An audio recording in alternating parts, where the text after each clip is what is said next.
Assalamualaikum warahmatullahi wabarakatuh. Waalaikumsalam warahmatullahi wabarakatuh. Alhamdulillah, wassalatu wassalamu ala sayyidina Rasulillah, sayyidina wa maulana Muhammad ibn Abdullah wa ala alihi wa sahbihi wa mawalah. La haula wa la quwwata illa billah, amma ba'du.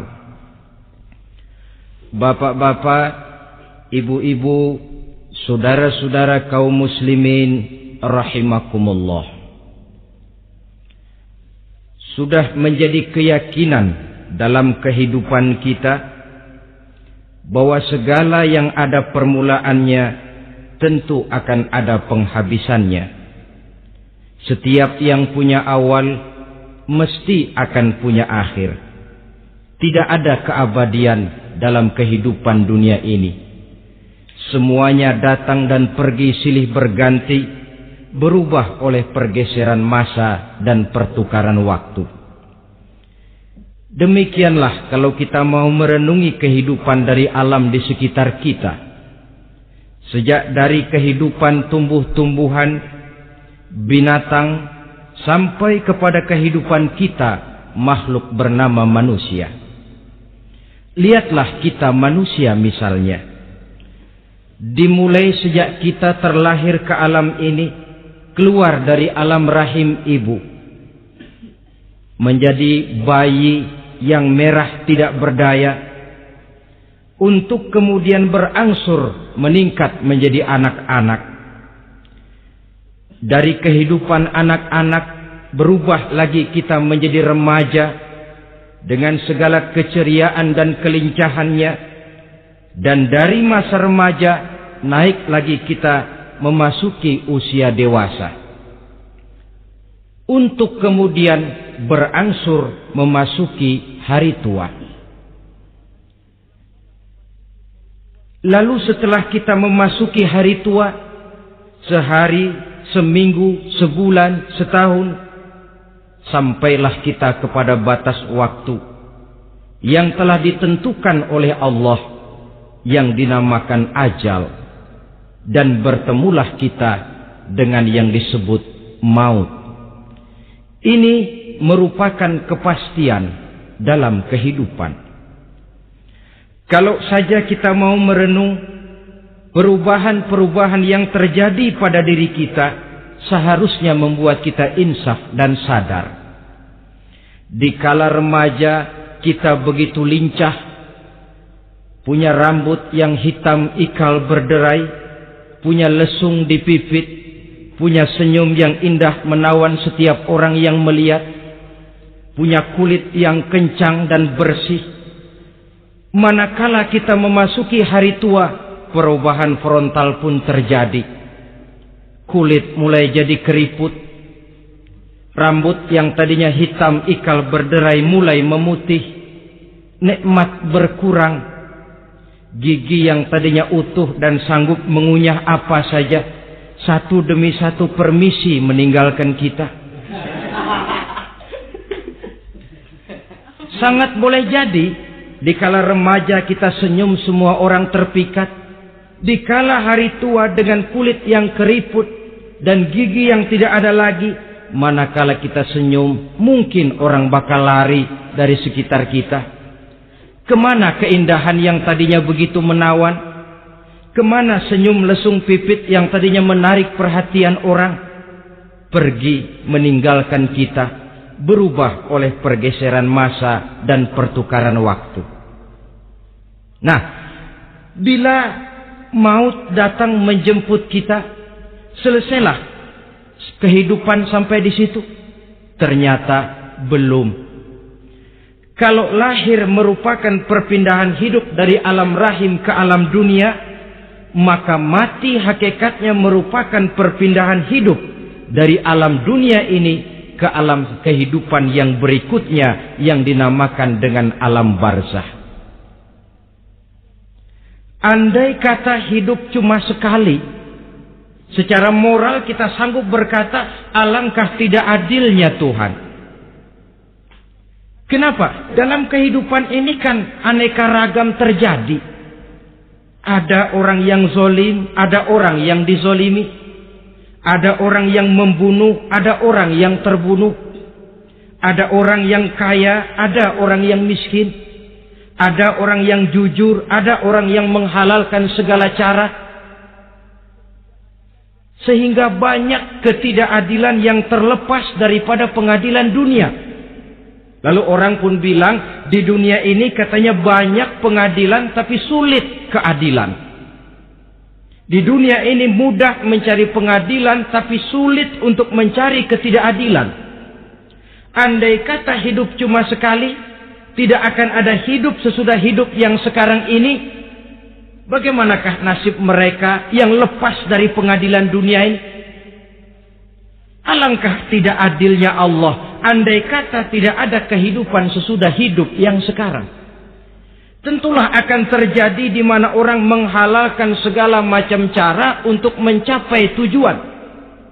Yang penting kan saya kaya, yang penting kan saya punya jabatan dan kedudukan tinggi. Kalau perlu jilat atas, jilat atas. Kalau perlu sikut kiri kanan, sikut kiri kanan. Kalau perlu injak bawah, injak yang bawah. Ini prinsip daripada orang-orang komunis. Dan pantas karena mereka tidak percaya kepada kiamat. Pantas karena mereka tidak percaya akan adanya kehidupan sesudah hidup yang sekarang ini. Maka saya menghimbau kepada seluruhnya. Kita sudah kadang menyepakati negara ini berdasarkan Pancasila. Kita sudah kadang konsensus bahwa PKI dengan seluruh ajarannya tidak punya hak hidup di bumi Pancasila yang kita cintai ini. Maka salah satu ajaran PKI tujuan menghalalkan cara. Kita orang Indonesia yang berbudi pekerti luhur, yang punya nilai budaya tinggi, janganlah sampai mencaci PKI, membubarkan PKI, mengutuhkan PKI, tapi dalam kehidupan sehari-hari prakteknya prinsip komunis kita pakai. Apa itu? Tujuan menghalalkan cara. Asal sudah tujuan tercapai, cara apapun saja halal. Itu pandangan hidup orang yang tidak percaya kepada adanya hari akhirat. Sebagai muslim yang yakin akhirat ada, kiamat pasti akan datang. Hidup tidak cuma sekali. Maka kalau kita zalim, kalau kita berbuat aniaya, kalau kita melakukan korupsi, kalau kita merugikan orang lain, boleh jadi kita terlepas daripada pengadilan dunia. Tapi ingatlah, kita tidak akan pernah lepas dari pengadilan Allah. Pengadilan Qadhi Rabbul Jalil, di mana kita akan diadili dengan seadil-adilnya. Dan tidak satu perbuatan yang bersifat salah, yang bagaimanapun kecilnya, yang akan lepas dari pengadilan di akhirat itu nanti. Pantas saja kalau satu hari malaikat Jibril datang menasihati Rasulullah sallallahu alaihi wasallam. Yang artinya juga menasihati kita semua. Apa kata malaikat Jibril kepada baginda Nabi? Ya Muhammad, ish ma syi'ta fa innaka mayyitun. Hai Muhammad, hiduplah semau kamu, tapi jangan lupa kamu pasti akan mati. Kalau memang dilarang tidak terlarang, dicegah tidak tercegah, kamu mau melaksanakan hidup menurut maumu sendiri, persilakan, hiduplah menurut mau dan gayamu. Tapi jangan lupa, fa innaka mayyitun, satu saat kau pasti bakal mati. Dan mati itu bukan akhir dari segalanya. Dia babak baru bagi kehidupan selanjutnya. Silakan hidup menurut maumu, tapi jangan lupa kau pasti akan mati. Wa'mal ma syi'ta fa innaka majziyun bih. Kerjakan apa saja yang kamu mau. Kalau kau mau menghalalkan segala macam cara, persilahkan halalkan segala macam cara. Tapi jangan lupa kau akan mendapat balasan dari seluruh amal perbuatanmu. Wa ahbib ma syi'ta fa innaka mufariquhu. Dan cintailah apa saja yang mau kau cintai. Kau cintai anak istrimu, silahkan. Kau cintai harta bendamu, tafadhal. Kau cintai tanah airmu, kau cintai pangkat dan jabatanmu, persilahkan.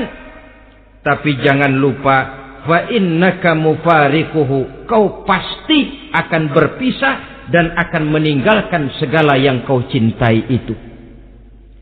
Apa artinya ini buat kita? Ternyata sesudah maut datang menjemput kita, ada kehidupan sesudah hidup yang sekarang ini. Ini yang mendorong kita untuk dalam kehidupan di dunia ini tidak melakukan prinsip saenake dhewe,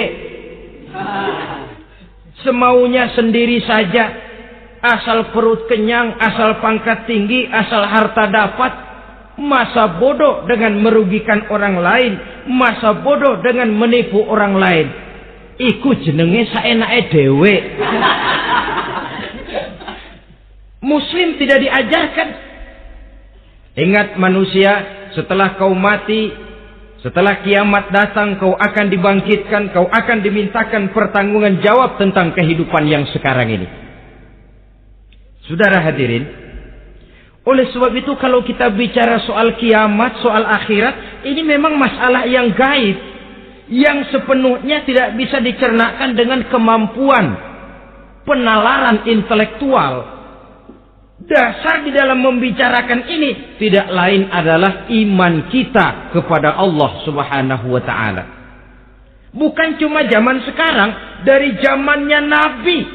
Orang itu kalau sudah bicara kiamat, bicara akhirat, ada yang ragu-ragu, ada yang menolak sama sekali. Bukan dari zaman sekarang, dari zaman dulu. Pernah kok satu saat Rasulullah itu dakwah, menceritakan, saudara-saudara, akan terjadi kiamat di mana Allah akan membangkitkan manusia dari kuburnya untuk memintakan pertanggungan jawab. Ini dalam dakwahnya Nabi pidato macam itu. Apa reaksi orang? Yang beriman ya mantap, tapi yang tidak beriman, bajingan-bajingan Quraisy ini, mereka bertepuk tangan, mengejek, mencaci. Malahan ini yang luar biasa, ada dua orang kafir namanya Ubay bin Ka'ab dan Al-As bin Wa'il. Mendengar pidato macam ini, mereka buru-buru pulang ke rumah. Ngapain? Ngambil pacul. Lalu berangkat nyari kuburan tua. Dia gali itu kuburan. Tulang-tulangnya diangkut, dibawa ke depan Nabi. Ya Muhammad, tulang-tulang yang udah hancur begini, siapa yang bisa ngidupin lagi? Yang macam-macam aja kamu Muhammad. Enggak rasional, enggak masuk akal. Allah menjawab. Apa kata Allah? Wa daraba lana mathalan wa nasiya khalqah. قال من يحيي العظام وهي رميم قل يحييها الذي أنشأها أول مرة وهو بكل خلق عليم. Mereka memberikan perumpamaan kepada kami, kata Allah. Mereka melupakan asal kejadiannya. Mereka bertanya, siapa yang sanggup menghidupkan tulang belulang yang sudah hancur kayak begini? Qul yuhyiha alladhi ansha'aha awwala marrah. Katakan kepada mereka Muhammad, yang akan menghidupkannya adalah dia yang telah menciptakannya pertama kali dulu. Kalau dia sanggup menciptakan, dia tentu lebih sanggup lagi untuk mengembalikan reproduksi ciptaan itu sebagaimana semula. Yang paling kasihan yang ragu-ragu. Akhirat itu ada apa enggak sih? Kiamat itu ada apa enggak sih? Lantaran ragu-ragu, terombang-ambing dia antara harapan dan putus asa, antara kenyataan dan idealisme. Ada yang buta sama sekali 100% terhadap keadaan-keadaan sesudah mati. Perhatian mereka hanya tercurah kepada kehidupan sebelum mati. Yang mereka perhatikan siang dan malam tidak lebih daripada urusan perut. Pergi pagi, pulang sore, peras keringat, banting tulang. Cuma soal makan, soal minum, soal pakaian, soal kendaraan, soal rumah tangga, soal anak, soal istri. Yang mereka pentingkan hanya soal-soal politik misalnya, ekonomi, pembangunan dan industri. Untuk soal-soal kayak begitu, giat betul. Habis seluruh waktu untuk memikirkan, meningkatkan kebudayaan, politik, sosial, ekonomi. Kadang-kadang kurang tidur, kurang istirahat, berkeliaran ke sana kemari ke tempat yang jauh-jauh. Sampai-sampai kadang-kadang terkena stres, penyakit darah tinggi, ginjal, lever, untuk memikirkan hal-hal yang semata-mata karena dunia saja. Lantas boleh jadi mereka mendapatkan kekayaan yang berlimpah ruah, mendapatkan kedudukan yang tinggi, nama yang semerbak, dikenal orang di barat dan di timur, di utara dan di selatan. Tetapi alangkah kecewanya mereka jikalau datang ajal menjemput nyawa, mati mereka, meninggalkan harta yang banyak, nama yang masyhur. Mereka disebut dengan jasa-jasanya. Radio memberitakan, TV menyiarkan, koran-koran memuat. Bahkan nama mereka kadang-kadang dikenang 2-3 tahun setelah wafatnya. Tetapi dalam pada itu, roh mereka merintih, mengeluh, menderita. Karena dilemparkan oleh Allah ke tempat-tempat yang kotor. Penyesalan yang sudah tidak akan ada gunanya lagi. Saudara-saudara kaum muslimin rahimakumullah. Oleh karena itu, kehidupan akhirat bukanlah dongeng dan takhayul. Bukan khurafat dan khayalan. Kehidupan akhirat, hari kiamat adalah kebenaran dan kepastian.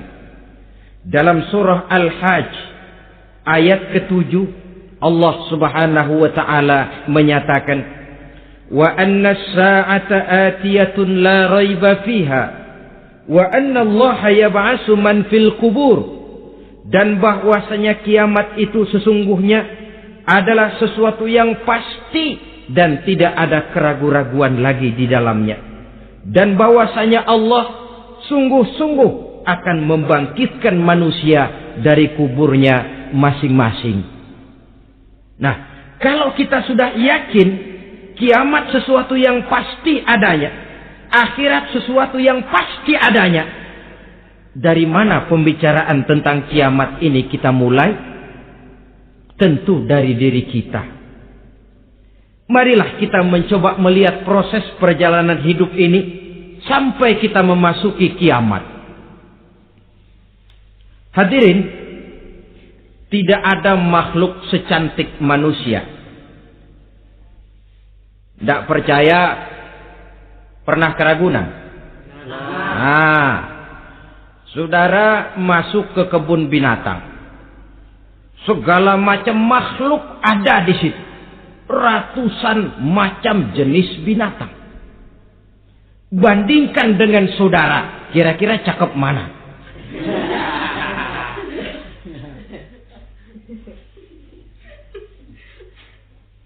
Dari seluruh makhluk yang diciptakan Allah itu, manusia fi ahsani taqwim, dalam bentuk yang paling sempurna, sejak susunan biologis sampai kemampuan berpikir.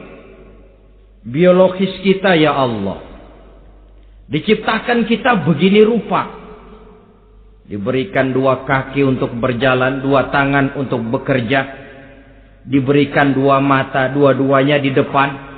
Pernah saudara mikir kalau mata kita yang satu di depan, yang satu di belakang? Rasanya nggak laku kacamata.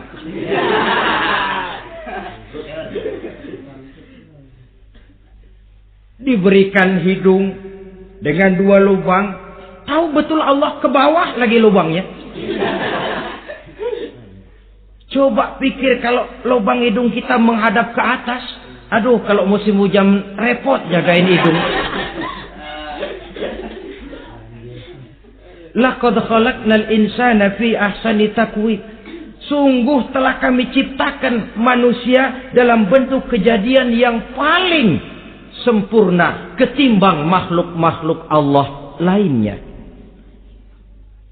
Nah, kesempurnaan manusia ini oleh karena hidupnya terdiri dari 2 unsur pokok. Pertama unsur jasmani dan kedua unsur rohani. Jasad dan roh. Jasad yang terlihat sekarang ini, potongan saudara yang ngejedok di depan saya ini jasad saudara. Ini yang berasal dari sari pati makanan yang dimakan oleh bapak ibu kita. Lalu hasil kerjasama yang baik antara ibu dengan bapak, terwujudlah kita. Kalimat langsungnya jasad ini berasal dari tanah yang tadi berubah dari bayi, remaja, dewasa, meningkat hari tua. Yang berubah itu jasmani kita. Kenapa? Karena jasmani itu materi, benda, daya tahannya terbatas. Dia berubah oleh pergeseran masa dan pertukaran waktu.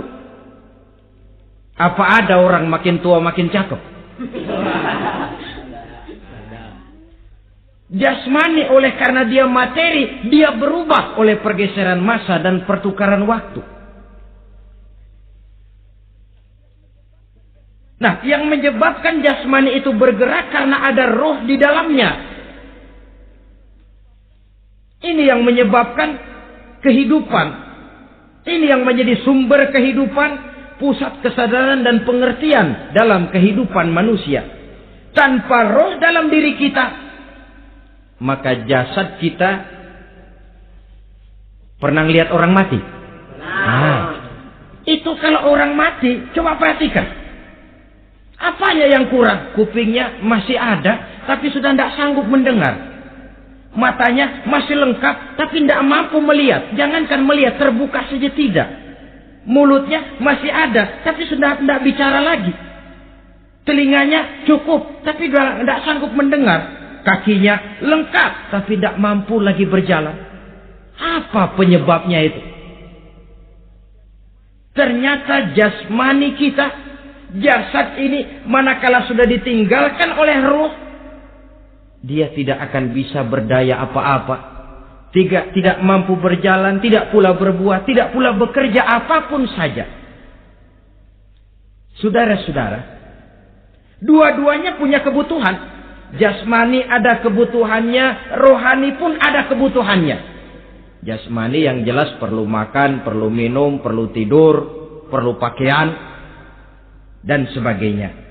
Nah, apabila saat berpisah datang, ajal sampai, berpisahlah roh dan jasad. Dan itulah yang dinamakan dengan maut. Jadi, apa sih mati itu? Mati adalah berpisahnya roh dengan jasad. Sebab itu Islam sangat menganjurkan kita untuk banyak-banyak mengingat mati. Bagaimana caranya mengingat mati? Pertama, mati itu kan pasti. Kira-kira yang hadir di sini ada yang nggak mati nggak kira-kira?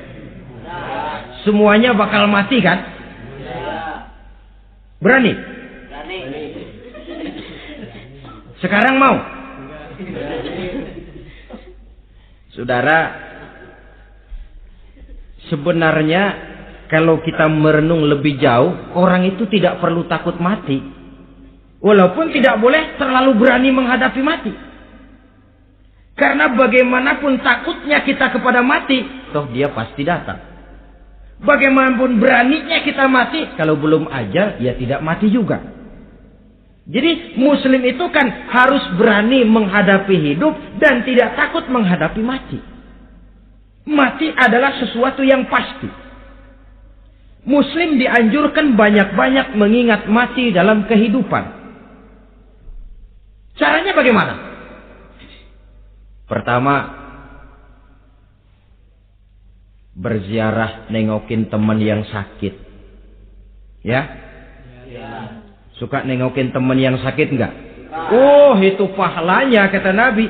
Menengok orang yang sedang sakit lebih afdal daripada sholat sunnah 1000 rakaat. Apa pernah saudara sembahyang sunnah sampai 1000 rakaat? Nengokin orang sakit pahalanya lebih afdal daripada itu. Kenapa menengoki orang sakit mengingatkan kita kepada mati? Iya ya, ini teman saya yang kemarin segar banget, bercanda sama saya, ketawa sama-sama, sekarang terbaring tidak berdaya, hilang kemampuannya, hilang keceriaannya, sakit. Iya kalau sembuh, kalau ajal, iya sekarang giliran dia, kalau jatuh ke saya. Lalu menghibur teman dengan kata-kata yang enak, yang akan mendatangkan sugesti supaya dia cepat sembuh. Jangan nengokin orang sakit jujur. Sakit apa lu? Perut. Emang teman gua kemarin sakit begini mati. Wah, itu orang bisa jadi shock lantaran etika kita tidak akan sampai ke sana. Menjenguk orang sakit akan mengingatkan kita kepada mati. Apalagi ziarah kubur. Ada yang orang tuanya sudah meninggal? Nah, kalau ada, ya tidak bisa tiap hari, sekurang-kurangnya seminggu sekali. Jumat pagi misalnya, ziarah kita ke kubur. Sehingga kalau kita masuk kubur kan ada etikanya. Assalamualaikum ya ahlal kubur wa inna insyaallahu bikum lahikun. Hai penduduk kubur, keselamatan bagi kamu dan kami yang masih hidup sekarang ini insyaallah pasti bakal nyusul kamu. Iya, yang kemarin gagah benar sekarang terbaring tanpa daya. Ini unggukan kuburannya. Yang kemarin ada sekarang sudah tidak ada. Kemana dia? Kami satu saat pasti akan begini. Ingat mati. Lalu apalagi yang bisa membuat kita ingat kepada mati? Mengawal jenazah. Bukankah sangat dianjurkan oleh agama? Bahkan kalau bisa sejak mengurusnya, memandikannya, mengkafankannya, menyolatkannya untuk kemudian mengantarnya ke kubur. Hari ini saya antar dia ke kubur, besok boleh jadi saya yang diantar orang. Hari ini saya solatkan dia, besok boleh jadi saya yang disolatkan orang. Hari ini saya masukkan dia ke liang lahat, besok mungkin giliran saya dimasukkan orang ke liang lahat. Ingat mati, tumbuh kesadaran. Lalu daya positifnya dalam kehidupan apa? Nah, saudara-saudara hadirin, orang yang mengingat mati bukan lantas menjadi lemah dalam kehidupan, menjadi putus asa, sedikit semangat, terbentur kesulitan, mudah frustasi. Bukan itu tujuannya kita diperintah mengingat mati. Jelasnya Islam menganjurkan kita untuk mengingat mati guna maksud-maksud yang positif, supaya orang lalu sadar hidup ini cuma sebentar. Maka mumpung hidup, nah ini mumpung, tapi mumpung yang baik. Mumpung hidup, maka hidup yang singkat ini harus saya pergunakan dengan sebaik-baiknya, melakukan kebajikan yang sebanyak-banyaknya, menjauhkan rasa malas, menunggu keajaiban yang datang dari langit, berleha-leha, bermain-main, sementara maut kalau dia datang tidak pernah main-main.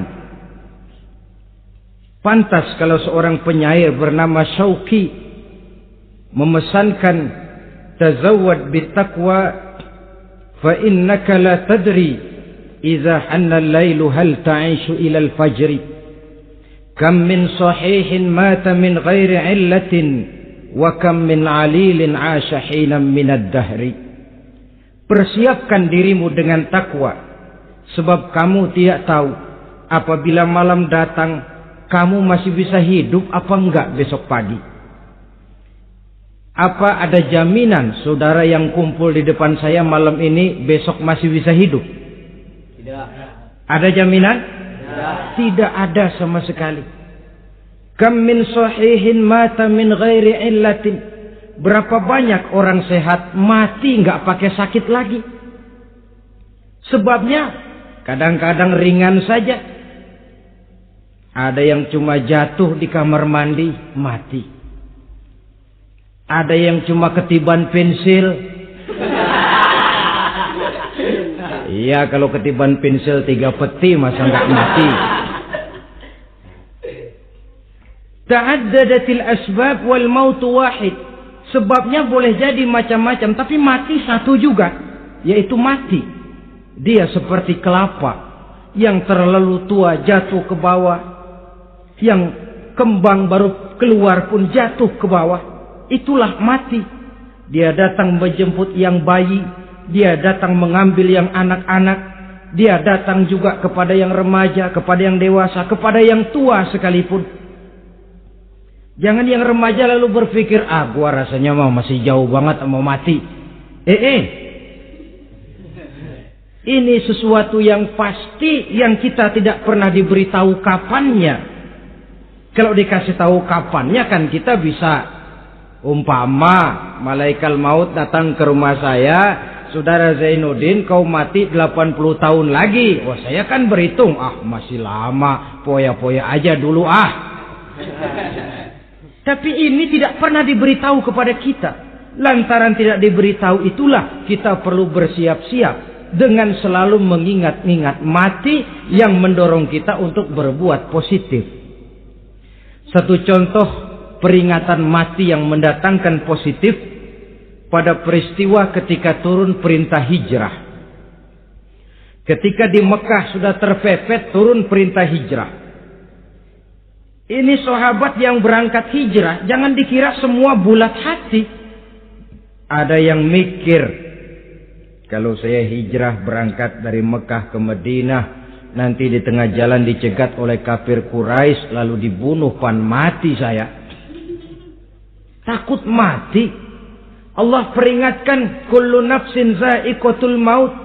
Kamu disuruh hijrah saja takut mati, padahal kamu tahu semua yang hidup bakalan mati. Diam saja di Mekah mati, hijrah ke Madinah pun akan mati. Mendengar ayat ini, Sayyidina Umar bin Khattab seperti dibakar semangatnya.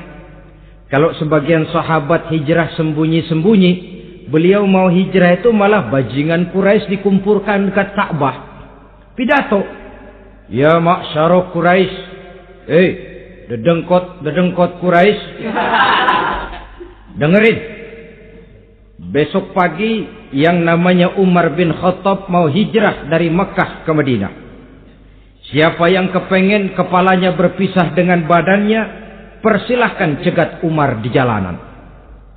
Besok dengan tenang dia berangkat hijrah, gak ada yang berani nyegat. Tuh Quraisy juga barangkali mikir, gue ngapain nyegat penyakit. Begitu ingat mati, timbul semangat juang, timbul semangat berbuat. Ini ingat mati yang positif, bukan yang melemahkan semangat. Dah jangan kerja rajin-rajin dah, lu bakalan mati. Ini ingat mati yang salah pasang. Ingat mati seharusnya mendorong manusia untuk berbuat lebih tekun. Allah memberikan peringatan, Qul innal mauta allazi tafirruna minhu fa innahu mulaqikum. Katakan, maut yang kamu akan melarikan diri daripadanya, yang kamu takuti benar dia pasti akan datang menjemput kamu. Saudara-saudara hadirin yang saya hormati, datangnya memang tidak kita harapkan yang namanya maut. Tapi sekali dia datang, tidak ada pintu tempat kita lari. Dia memang tidak pernah kita undang. Tapi sekali dia datang, mengetok pintu, kekuatan apa yang bisa menolak? Dia sebuah tanda seru dalam kehidupan. Apa yang menyebabkan orang takut mati? Pertama barangkali karena dia tidak tahu bagaimana kehidupan sesudah mati. Alam kubur gelap, alam akhirat gelap. Sehingga dia bingung, lantaran bingung lalu jadi takut. Yang kedua boleh jadi oleh bayangan-bayangan dosa yang pernah dia kerjakan di dunia ini. Kerjanya cuma menumpuk dosa. Dia gembira, bahagia, tertawa di atas tumpukan dosanya. Merasa segan berpisah dengan seluruh kehidupan ini. Sehingga boleh jadi maut adalah sesuatu yang ditakutkannya benar dalam kehidupan. Tapi bagaimanapun takutnya, tidak ada tempat lari dari dia. Dalam ayat lain Allah jelaskan, Aynama takunu yudrikumul mautu walau kuntum fi burujim musayyadah. Di mana saja kamu berada, dalam benteng yang paling tangguh sekalipun, maut pasti akan datang menjemput kamu. Nah, bagaimana caranya maut datang menjemput kita? Bila datang dia, sang malaikat pencabut nyawa, malaikat Israel namanya, hendak mengambil roh kita. Dalam suasana macam begitu, di akhir kehidupan dunia, dalam berhadapan dengan sakaratul maut, terbagilah manusia dalam dua bagian besar. Pertama, yang menghadapi sakaratul maut itu dengan husnul khatimah, baik di akhirnya, sehingga pada saat ruhnya berpisah dengan jasadnya, kelihatan dia seperti senyum, mukanya cerah. Bahkan sebelum itu boleh jadi dia sempat meninggalkan pesan-pesan yang baik. Ada yang sempat azan, ada yang sempat baca Quran. Pernah kan nemui orang yang mau mati seperti itu? Yang sempat azan, yang sempat baca Quran, yang sempat meninggalkan wasiat-wasiat yang baik. Sebab apa? Malaikat maut datang menjemput mereka juga dengan baik-baik. Dicabut ruhnya perlahan-lahan, tapi sungguh pun perlahan-lahan. Pedihnya, sakitnya tetap tiada tara. Rasulullah Sallallahu Alaihi Wasallam, dikala beliau hendak berhadapan dengan sakaratul maut, diceritakan mencelupkan tangannya ke dalam gelas berisi air, lalu mengusapkannya ke muka beliau seraya berdoa, Ya Allah, mudahkan saya dalam menghadapi sekarat ini. Beliau juga yang mengatakan bahwa sakitnya sakaratul maut sama dengan 300 kali bacokan pedang. Sehingga kita diajarkan doa, di antara doa selamat itu kan ada Allahumma hawwin alaina fi sakaratil. Ya Allah, mudahkan saya di dalam menghadapi sakaratul maut itu. Ketika ruh ini keluar dari jasad, mata masih mengikuti ruh itu. Sehingga kadang-kadang ada yang matanya terbelalak dan tidak sempat ditutup, terbuka terus, mengikuti ruh itu keluar dari jasadnya. Adapun golongan kedua, manusia yang ketika berhadapan dengan sakaratul maut mendapatkan su'ul khatimah, jelek di penghabisannya. Sekaratnya sudah setengah mati, lalu jelek juga di akhirnya, mati dalam keadaan yang tidak baik, tidak terpuji. Ada yang lagi megang kartu, mati. Ada yang lagi di tempat ngadu ayam, mati. Ada yang lagi di tempat pelacuran, mati. Ada yang lagi megang botol minuman keras, mati. Nih barangkali malaikat maut gemes banget nariknya, lu bajingan, lu tarik terus dan mati su'ul khatimah. Makanya bagus itu. Kadang-kadang di majelis-majelis taklim kan sering dibaca, ya Allah biha, ya Allah biha, ya Allah bihusnil khatimah. Kan ada itu? Ada enggak?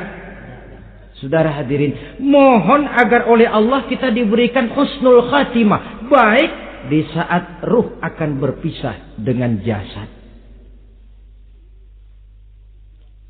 Ini sesuatu yang pasti. Sang malaikat maut datang menjemput nyawa. Setelah ruh berpisah dari badan, maka tinggallah sang badan. Ditangisi oleh semua yang kita tinggalkan. Sehingga kepada putrinya Fatimah, ketika malaikat maut datang hendak menjemput baginda Nabi, beliau berkata kepada anaknya, Fatimah, kamu tahu siapa yang datang? Saya tidak tahu, Bapak. Yang datang hadimul lazat. Itu dia yang menghancurkan seluruh kesenangan dunia. Wa qati'u syahwat, yang memisahkan kita dengan seluruh yang kita cintai. Dia malaikat maut, Pak. Manakala jasad sudah ditinggalkan oleh roh, itulah yang dikerubungi orang. Anak menangis, istri menangis, orang tua bersedih, teman-teman merasa kehilangan, menangisi jasad. Diuruslah jasad kita, dimandikan sebagaimana mestinya, dikafankan dengan kain putih 3 lembar, itu yang hendak kita bawa kembali ke tempat asal kita. Pakaian sutra, jas yang mereknya Switzerland wool, kain yang Samarinda, sepatu yang Belly atau Beltoni, jam tangan yang Rolex, kendaraan yang serba mewah. Tidak ada yang menyertai kita. Kain putih 3 lembar itu saja lagi. Demi setelah dikafankan, dibujurkan kita menghadap ke arah kiblat. Orang banyak pun datang menyolatkan kita dengan 4 takbir, diiringi dengan doa. Lalu upacara pelepasan, berangkat kita meninggalkan anak, istri, suami, kampung halaman, tanah air, bahkan alam dunia ini. Selamat tinggal alam dan seluruh isinya. Tinggallah yang tinggal. Saya akan kembali ke tempat asal dari mana saya datang, untuk kembali mempertanggungjawabkan seluruh perbuatan saya dalam kehidupan ini. Manakala upacara pelepasan selesailah sudah, dimasukkan kita ke keranda jenazah, digotong orang, bismillah wa ala millati rasulillah, dibawa ke tempat peristirahatan terakhir katanya. Padahal dulu kalau mau kita istirahat, ke villa lah kita, ke Bali lah kita, ke Hong Kong lah kita, ke tempat-tempat tamasya yang indah. Oh, rupanya akan sampai juga perjalanan menuju tempat peristirahatan terakhir, yang luasnya tidak akan lebih dari 2 kali 1 meter. Diusung orang kita, diantarkan orang banyak. Manakala sampai ke atas liang lahat, pengusung jenazah dibuka, diturunkan kita ke liang lahat, dibaringkan. Gumpalan tanah akan jadi bantal kita. Muka dibuka, dihadapkan ke arah kiblat. Setelah itu ditutup liang lahat kita dengan kayu. Masih belum kurang, diuruk dengan tanah. Yang menguruk orang-orang yang tadinya mencintai kita, menyayangi kita. Tapi ketika jasad sudah ditinggalkan ruh, habis rupanya cintanya. Coba jasad kalau sudah ditinggalkan ruh, 3 hari aja di rumah, serem. Ya mayit, siapa yang betah nemenin mayit?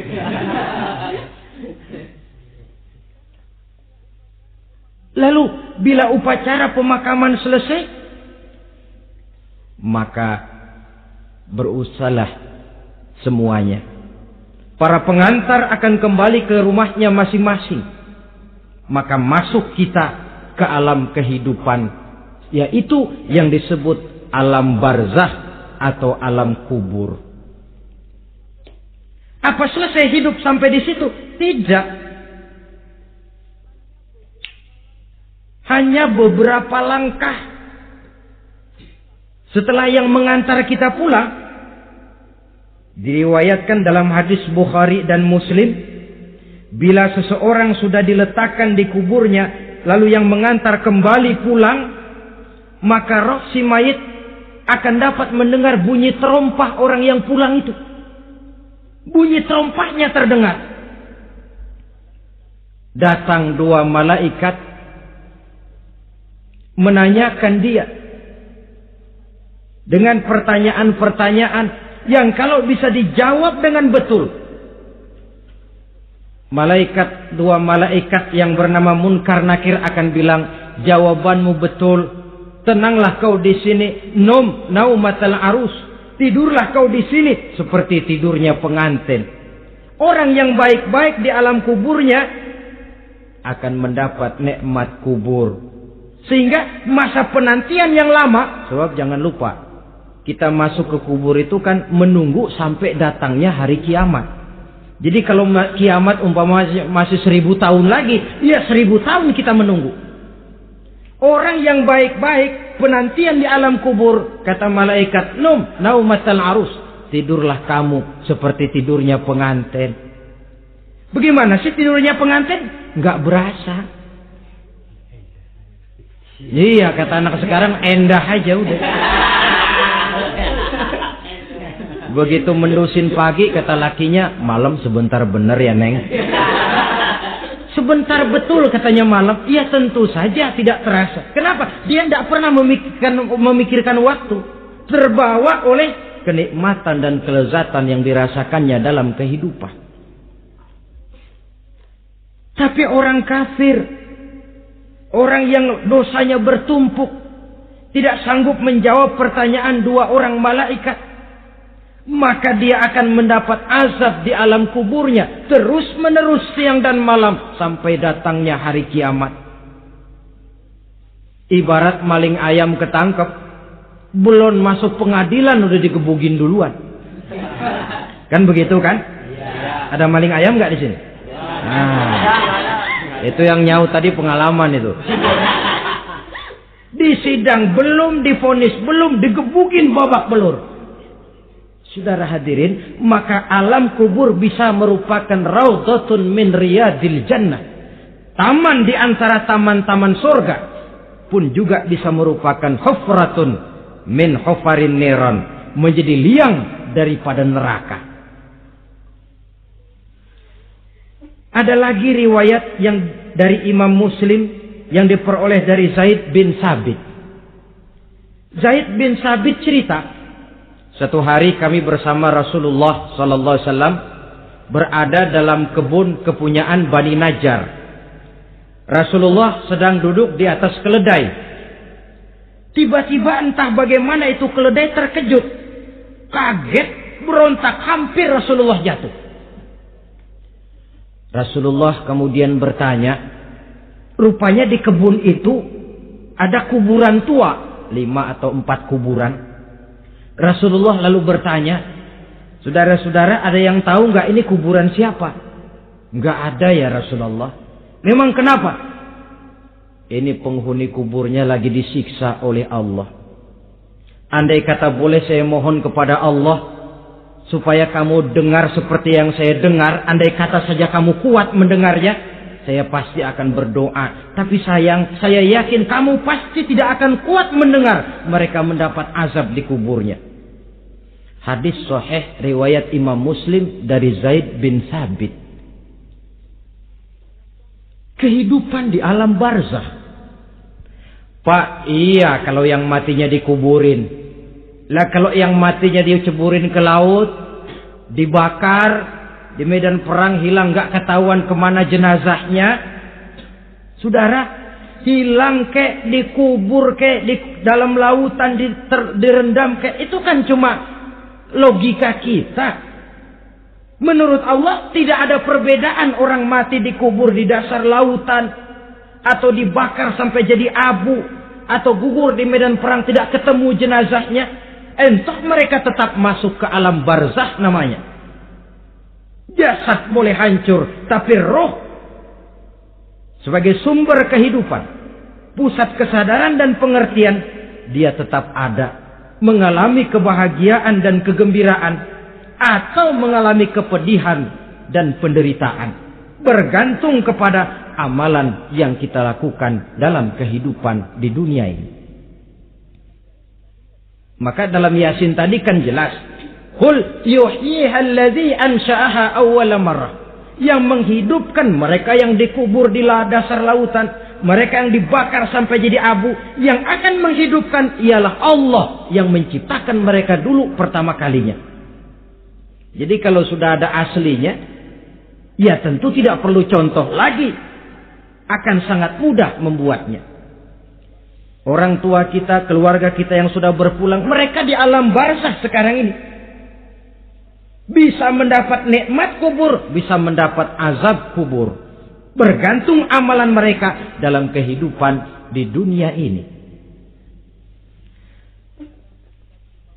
Dalam Musnad Imam Ahmad dan Sahih Abi Hatim malah ada tambahan riwayat. Orang yang banyak kebajikannya di dunia, amalannya akan datang menemani dia. Sholatnya dekat kepalanya, puasa sebelah kanan, zakat sebelah kiri. Menghibur dia. Malahan dikatakan berbentuk orang yang cantik menemani dia di alam kuburnya. Aneh dia tanya, man anta lam ara fid dunya ajmal minka. Siapa kamu? Di dunia ini belum pernah saya melihat orang secantik kamu. Dia jawab, ana amaluka soleh. Saya adalah amalmu yang soleh yang kau kerjakan waktu di dunia. Saya sekarang diperintahkan untuk menemani kamu di sini. Alhamdulillah. Sedangkan amalnya yang jahat akan datang dalam bentuk yang menyeramkan menemani dia di sana. Bayangin deh, di kuburan ditemenin yang serem-serem. Sama juga di dunia. Di dunia, kalau kita di tempat gelap ditemenin orang cakep, enak nggak? Wah, pengalaman. Tapi coba bayangin, sudah tempatnya gelap, yang nemenin jelek nggak ketulungan, gerah kita. Nah, saudara hadirin yang saya hormati, lalu bagaimana tempat arwah-arwah yang sudah kembali menghadap Allah yang disebut mustaqarrul arwah itu? Macam-macam tingkatannya sesuai dengan profesi dan amalannya waktu di dunia. Ada roh-roh itu yang setelah pisah dengan jasad, artinya mati, ditempatkan di tempat yang disebut a'la iliyin, tempat yang tertinggi.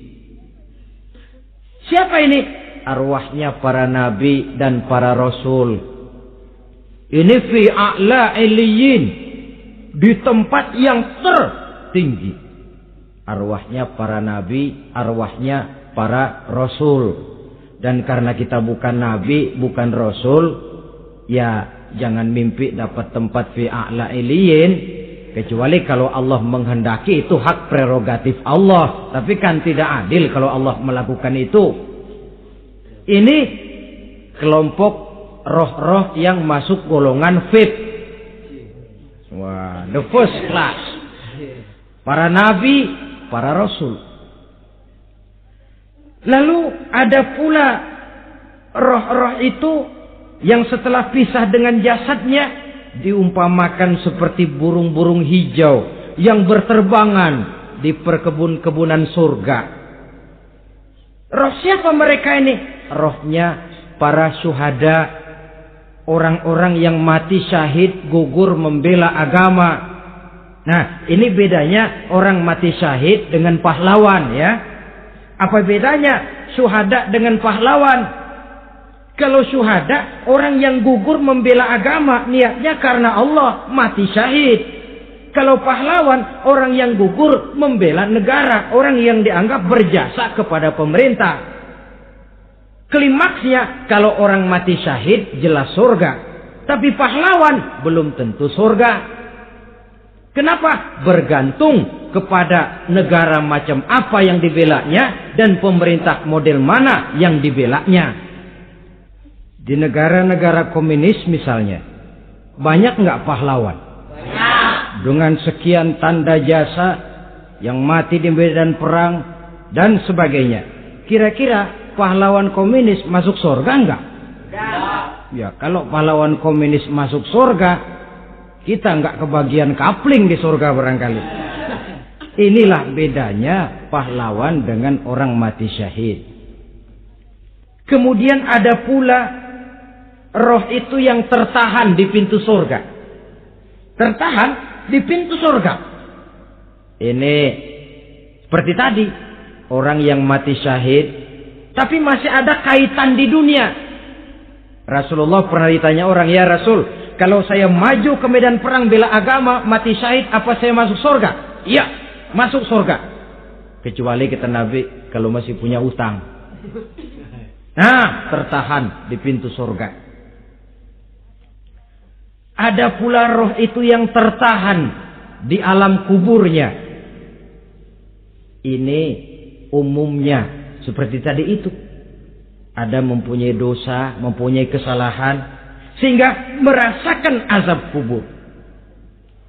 Ada juga roh itu yang tertahan di permukaan bumi.